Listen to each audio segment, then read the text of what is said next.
মানুষের মতো মানুষ করবো আমার সন্তানের।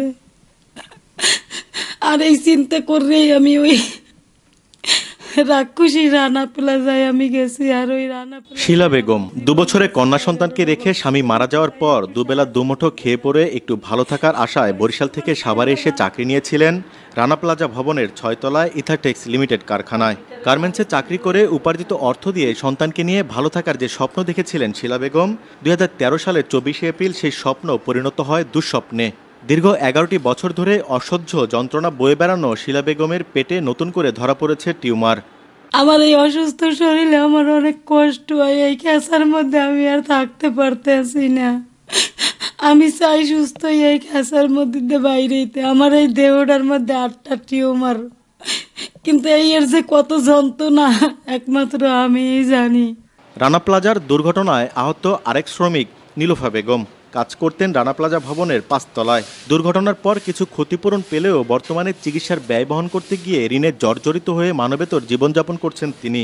শুধু শিলা কিংবা নীলুফা বেগমই নয়, মানবেতর জীবনযাপন করা রানা প্লাজার দুর্ঘটনায় আহত অন্য শ্রমিকেরা নিজেদের অসহায়ত্বের বর্ণনা দিয়ে বলছেন, বেঁচে ফেরা জীবনটাই যেন সবচাইতে বড় অভিশাপ তাদের।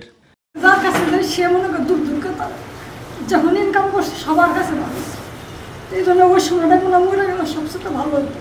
এই দুঃখে আমাকে দেয়া একটা দিন দেয়, মানে একটা বছর আমরা কি খাই কি পড়ি না পড়ি, আমাকে একটা কিন্তু পঙ্গু জীবন তখন করতেছি আমরা অনেকদিনই। যারা এই 9 তলা ভুবন তলা পড়ছে তার জন্য কিছু না কিছু ক্ষতি হয়েছে, না কেউ দেখা দেয় কেউ দেখা দেয় না। কেউ বুকের সমস্যা, কেউ মাথায় সমস্যা, কেউ পায়ের সমস্যা, কেউ হাত নাই, কেউ পাও নাই, কিন্তু আজ পর্যন্ত কেউ খোঁজ খবর না। ওই যে বছরে 24 এপ্রিল আসে, তার 2-4 দিন আমাকে বুই কুমড়ো ঝাঁকি দেয়।